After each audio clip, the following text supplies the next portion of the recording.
ની અંદર એક વ્યક્તિએ ગાડીને ટક્કર મારી, ગાડીને થોડોક ગોબો પડી ગયો, એટલે ગાડીનો માલિક હતો એ ત્યાં હતો નહીં. એટલા માટે જોજો માણસની સજ્જનતા કેવી હોય છે.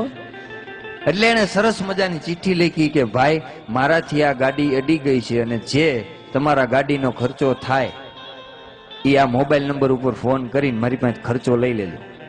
એવી રીતના એ ચિઠ્ઠી ગાડીની અંદર નાખી.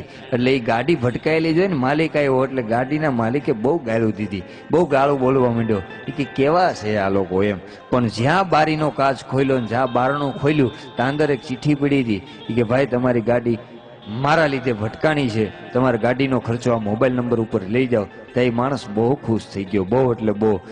એની ઓફિસે ગયો, ફોન કરીને દરવાજો ખોલ્યો. એ કે હું ઓલો ફલાણો ભાઈ. એટલે ઓલા ભાઈ એવું કીધું કે તારે મને કહેવાય ને, હું આવી જાત ભલા માણસ, તારે થોડો ધક્કો ખવાય.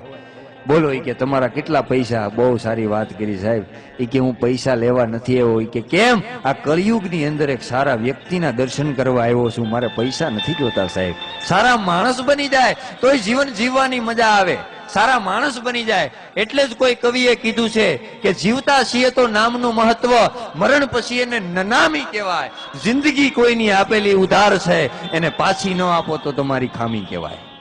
રડતા રડતા આવ્યા હતા જિંદગીમાં, હસતા જાઓ તો વાત જામી કહેવાય. બાકી તો ઘણા જીવે છે ને ઘણા મરે છે, એ બધી ગુલામી કહેવાય. આવા સમાજ માટે, આવા દેશ માટે કોક ક્યાંક જગ્યાએ શહીદ થાવ ને, એનું નામે સલામી કહેવાય છે.